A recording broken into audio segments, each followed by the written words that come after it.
출애굽기 39장 22절부터 31절까지 말씀을 본문으로 해서요.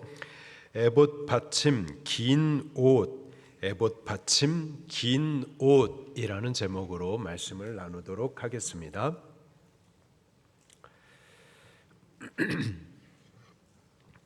오늘 본문 말씀에 부살렐과 오홀리압을 중심으로 해서 백성들이 하나님께서 모세에게 명령해 주신 말씀을 따라서 이제 성전의 기구들을 지었고 또 아론을 위한 거룩한 옷들을 만들었어요. 우리가 지난주에 아론을 위하여서 에봇과 또 흉패에 관련해서 우리가 지난번에 같이 배웠습니다. 오늘은 이어서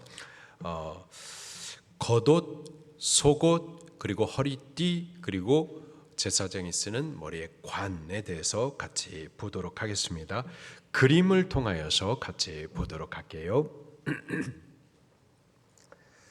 우리가 지난주에 에봇, 조끼같이 생긴 에봇에 대해서 배웠었고, 그리고 가슴팍에 있는 흉패, 12개의 보석이 물려있는 흉패에 대해서도 같이 배웠습니다. 오늘은 제사장이 입는 파란색 겉옷에 대해서, 그리고 그 속에 입는 세마포 속옷에 대해서 배우도록 할 거고요. 또 허리에 차는 띠에 대해서 배우도록 하겠습니다. 그리고 머리에 쓰는 관에 대해서 차례차례 배우도록 하겠습니다. 먼저 겉옷에 대해서 배우도록 할게요. 겉옷에 대해서 먼저 22절부터 26절까지 읽겠습니다. 시작.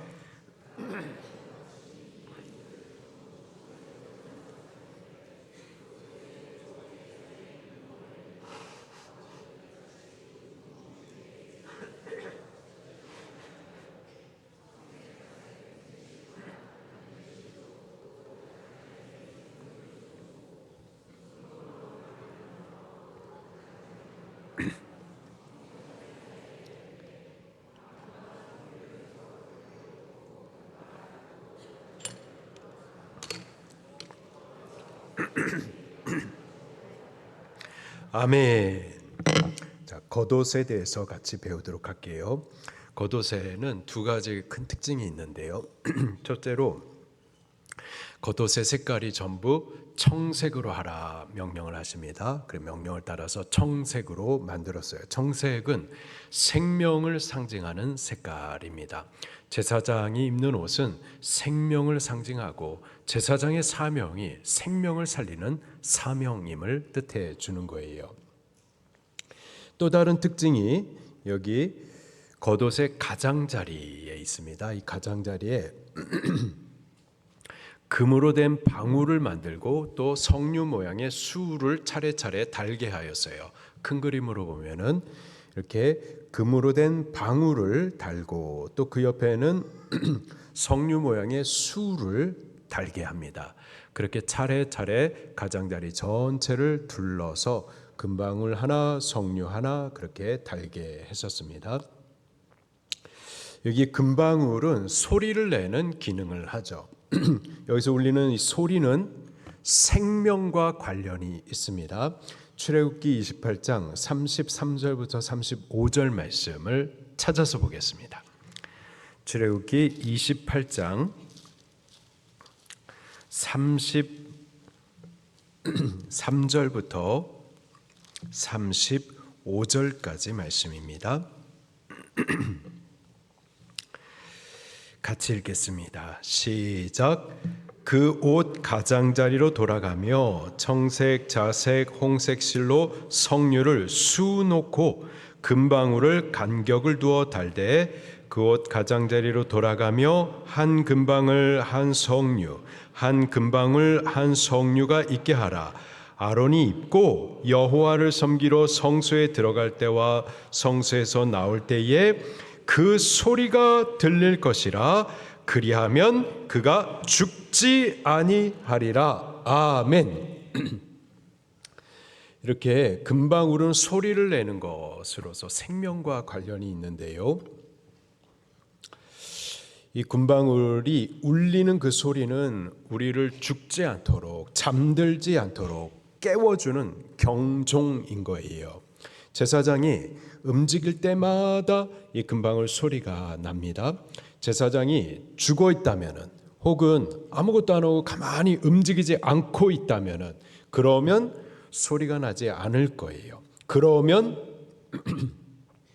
아무도 깨울 수가 없고 또 살려낼 수가 없는 거죠. 때문에 제사장은 쉬지 않고 움직이면서 이 소리를 계속 내어서 깨우기도 하고 살리기도 해야만 하는 겁니다.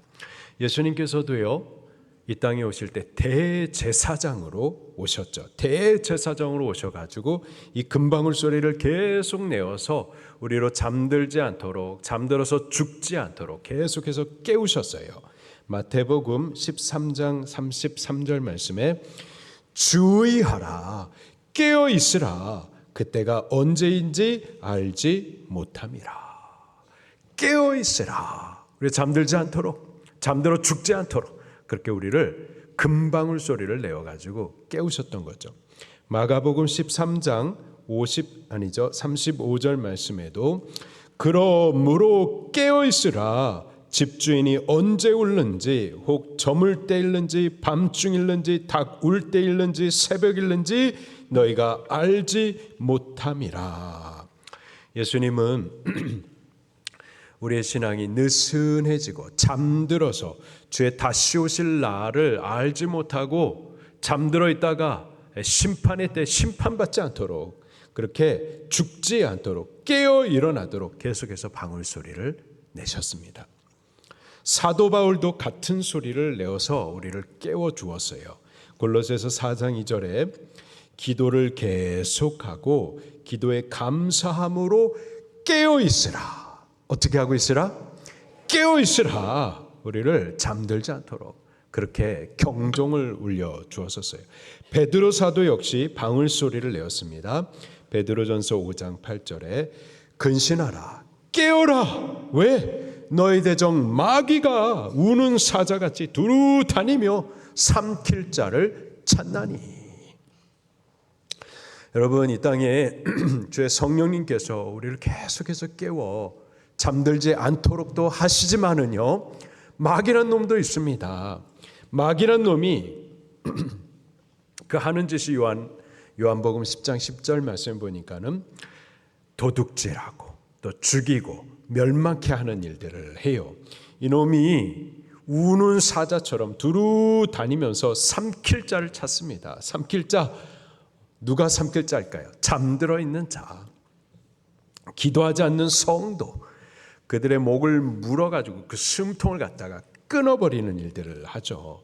그래서 베드로가 근신하라, 깨어 있으라, 마귀 새끼가 잠들어 있는 너희를 삼킬 것이다.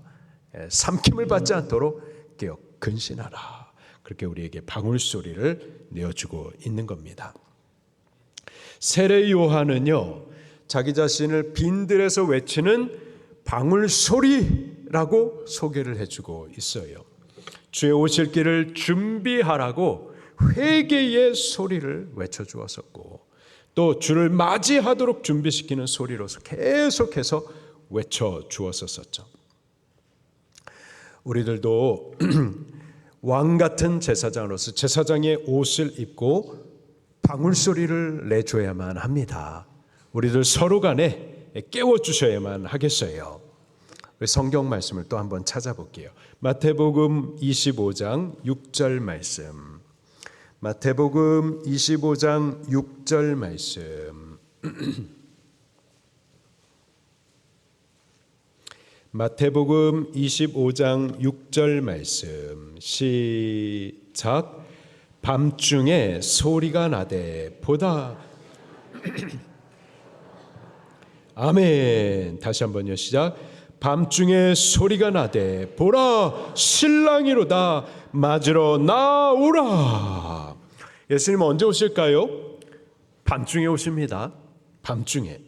밤은 영적으로 말하면은 어두운 때, 영적으로 어두운 때를 말하죠. 죄악이 관영하고 불법이 성한 때를 말합니다. 불의를 정의라고 말하고 정의를 불의라고 말하고 모든 성경의 기준을 갖다가 다 바꿔버리는, 그래서 죄악을 의롭다고 말하고 죄인을 의인이라고 말하는 때를 말하는 거예요. 그렇게 죄악이 관여하고 불법이 성한 때, 모두가 죄악에 취하여 잠들어 있는 때, 그리고 성도들도 깨어서 기도하지 못하고 잠들어 가는 때, 그때가 바로 밤입니다. 바로 그때 예수님께서 오신다라는 거예요. 그때 제사장된 우리들이는요, 깨어 일어나도록 우리 방울 소리를 내어 주어야만 하는 겁니다. 밤중에 소리가 나되, 여기서 소리라는 이 단어가 헬라식 발음으로 포네이예요. 포네이. 포네이. 우리 방주 선교팀 이름이 뭐죠? 네, 포네이. 포네이. 그 포네이 뜻은 소리라는 뜻입니다. 여기서 이 포네이의 영어식 발음이 phone.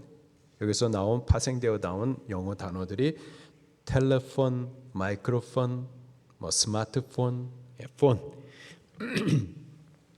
이 밤중에 모두가 잠들어가고 있을 때 성도들도 다 지쳐서 기도하기를 쉬고 그렇게 깨어있지 못한 때에 제사장의 옷을 입은 우리들은 방울 소리를 내서 잠들어 있는 성도들을 깨어 일으켜줘야만 하는 겁니다. 그게 포네이, 소리이고 포네이 선교팀, 우리 선교팀의 사명인 거예요. 우리 모두가 거룩한 제사장의 의복을 입고 죄악에 취하여서 잠들어가는 때, 주의 날을 준비하도록, 그리고 생명을 살리는, 깨어 일어나도록 생명을 살리는 그 소리가 되어야만 할 줄로 믿습니다. 또 금방울과 함께 달린 석류수, 이 석류수는 석류 열매의 모양을 본뜬 것으로서 거룩한 삶의 열매를 상징해주고 있습니다. 거룩한 삶의 열매가 없이 나오는 방울소리는 시끄러운 소음에 불과합니다. 방울소리와 함께 거룩한 삶의 열매가 함께 있어야만 하는 거죠. 석류수에 금방울이 부딪힐 때 소리가 나는 것처럼 거룩한 삶의 열매가 있는 외침에 힘이 있습니다. 권세가 있어요. 영혼을 깨우고 생명을 살릴 수 있는 능력이 있는 겁니다. 우리 성도가 말씀을 따르는 거룩한 삶이 없고 성령을 순종하는 성령의 열매, 곧 예수님의 거룩한 성품 닮은 열매 없이 예수님 믿으라고 해봤자 힘이 없는 거예요. 능력이 없는 거예요. 영혼들을 깨우지 못하는 거예요. 먼저 우리가 예수님 닮은 거룩한 삶의 열매가 있어야만 합니다. 성령을 따라 순종하면서 성령이 우리 안에 맺어주시는 예수님 닮은 성품들이 맺혀져야만 하는 거예요. 그럴 때 우리 입에서 나오는 그 소리에 능력이 있고 권세가 있어서 영혼을 깨우고 살려낼 수가 있겠습니다.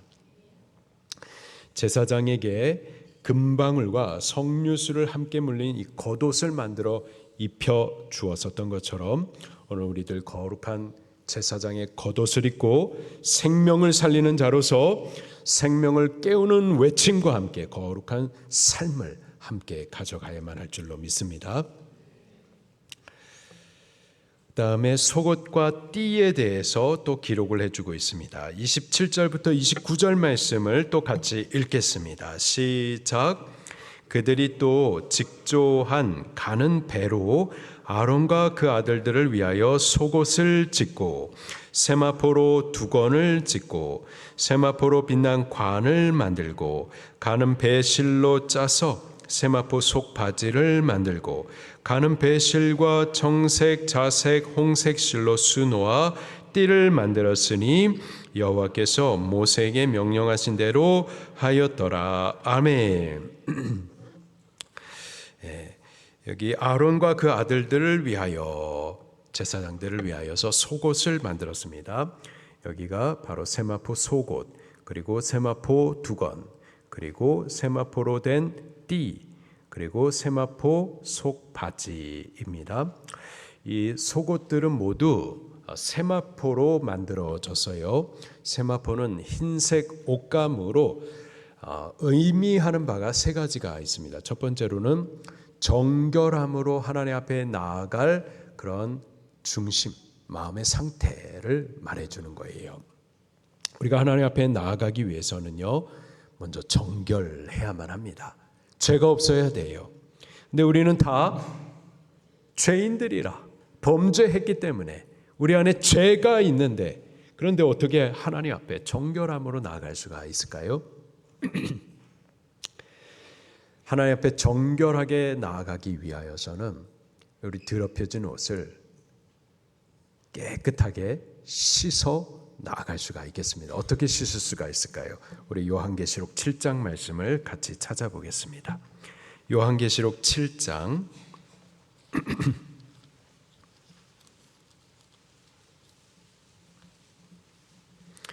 요한계시록 7장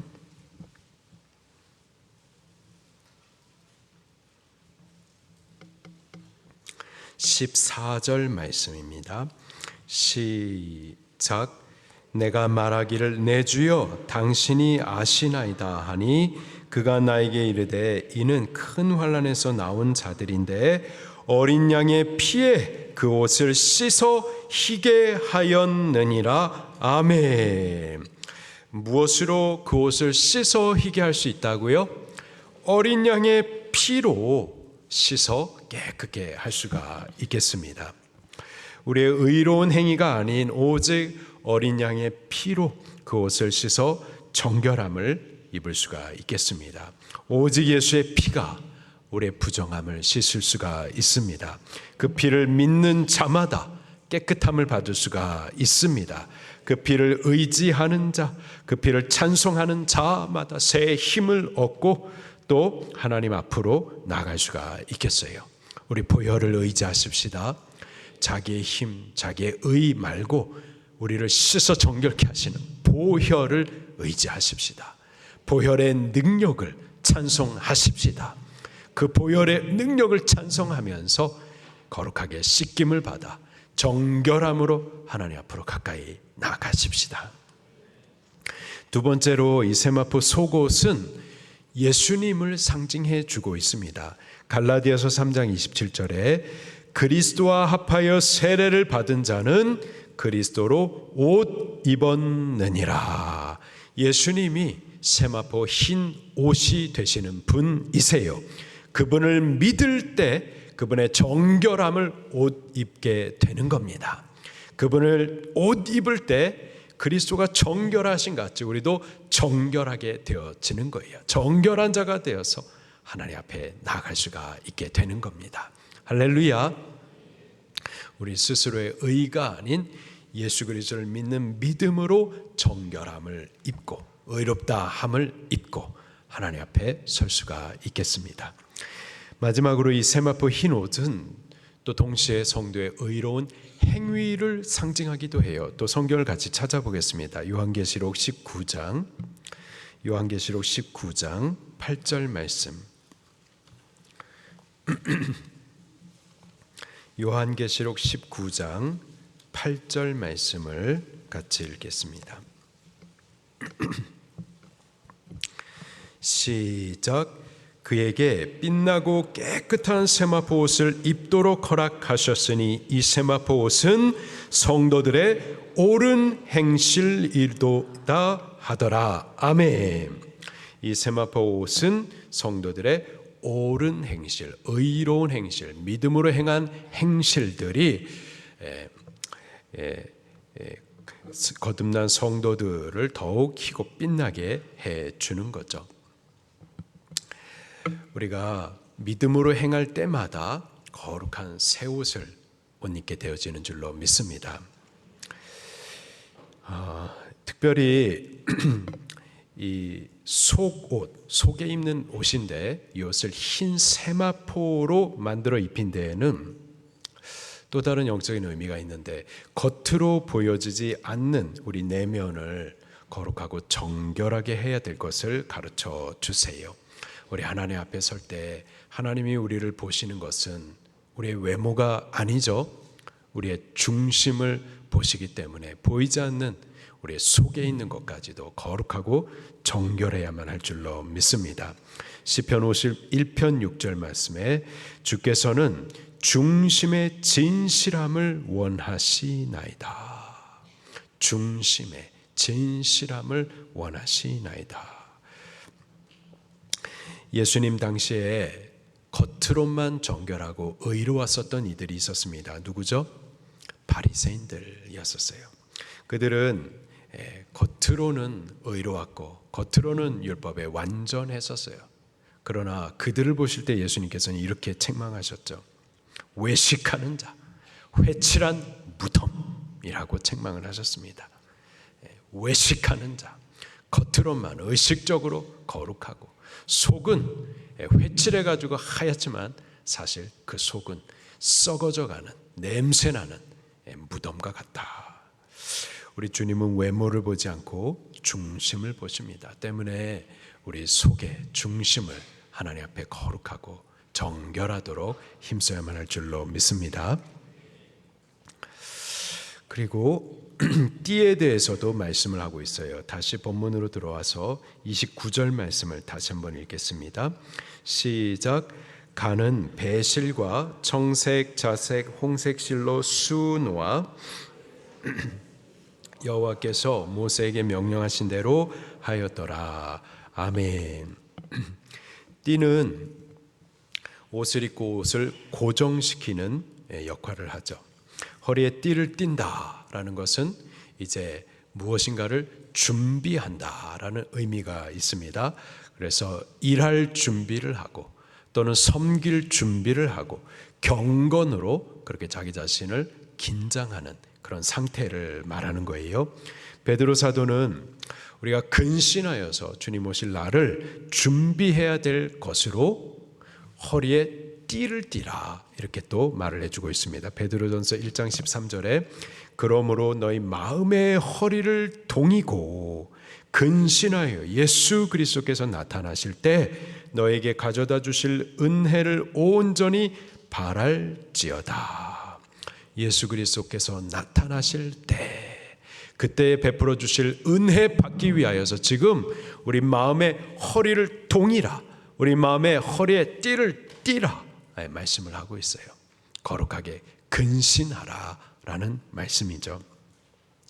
예수님께서도 같은 의미로 우리의 허리에 띠를 띠라 그렇게 말씀을 하십니다. 누가복음 12장 35절에 허리에 띠를 띠고 등불을 켜고 서 있으라. 예수님 맞이할 준비를 하기 위하여서 허리에 띠를 띠라, 준비하고 있으라 라는 의미예요. 근신해라 라는 의미인 겁니다. 사도 바울은요, 마귀와의 영적인 전쟁을 치르는 이 신앙생활에 있어서 전신에 갑주로 무장하라 그렇게 우리에게 권면해 주신데, 그때 진리로 허리를 띠라, 허리에 띠를 띠라 이렇게 또 말씀을 하세요. 무슨 말이냐면 진리가 우리로 허리에 띠를 띠게 하신다라는 의미예요. 진리의 말씀이 우리의 느슨해져가는 신앙을 깨워서, 경종을 울려서 잠든 신앙을 흔들어 깨워서 다시 근신하게 해 주신다라는 겁니다. 말씀이 없으면은 사람들이 느슨해질 수밖에 없어요. 말씀이 없으면은 잠들 수밖에 없어요. 그러나 진리의 말씀이 우리의 느슨해진 신앙을 깨워가지고 허리에 띠를 띠게 하셔서 우리 하나님의 날을, 그리스도의 다시 오실 날을 깨어 준비하도록 근신하게 해 주시는 거죠. 우리 말씀 가까이 하십시다. 말씀의 경종을 들으십시다. 말씀을 통하여서 우리의 허리에 띠를 띠도록 하십시다. 마지막으로 머리에 쓰는 관에 대하여서 30절과 31절 같이 읽겠습니다. 시작. 그들이 또 순금으로 거룩한 패를 만들고 도장을 새김같이 그 위에 여호와께 성결이라 새기고 그 패를 청색 끈으로 관 전면에 달았으니 여호와께서 모세에게 명령하신 대로 하였더라. 아멘. 제사장 머리에 이렇게 흰 세마포 2건을 쓰고요. 그리고 순금 패를 저렇게 이마에 붙이게 했었습니다. 그리고 이 패에다가 여호와께 성결이라는 문구를 새겨서 이마에 달게 하셨어요. 제사장 머리에 쓰는 금관, 이 금관은 왕관을 말하는 겁니다. 금관은 왕관을 말하고 따라서 성도는 단순한 제사장이 아니라 왕 같은 제사장임을 말씀하는 거예요. 왕 같은 권위와 함께 제사장적인 사명이 함께 있음을 말해주고 있는 겁니다. 먼저 제사장은 왕으로서 그리스도와 함께 하나님 나라를 다스릴 자로 부름을 받은 거예요. 그리고 이 땅에서는 죄와 악의 세력에 대항할 영적 권세를 가진 자라는 뜻도 있습니다. 왕은 권세받은 자로서 예수 그리스도께서 승리하신 왕으로서 마귀의 권세를 다 깨뜨리셨던 것처럼 성도된 우리들도 왕 같은 제사장으로서 왕적인 권위가 있는 겁니다.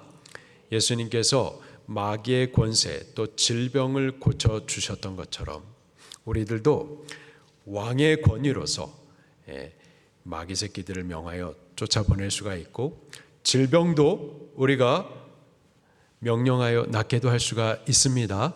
할렐루야. 동시에 제사장으로서 우리는 백성을 위한 중보자로 백성을 위해서 하나님 앞에 나아가는 거예요. 그들의 죄를 어깨에 메고서 하나님 앞에 대신 중보하는 겁니다. 우리가 이 대한민국의 현재 상황들을 보게 되면은 답답하고 자꾸 낙심이 되고 또 분노도 일어나요.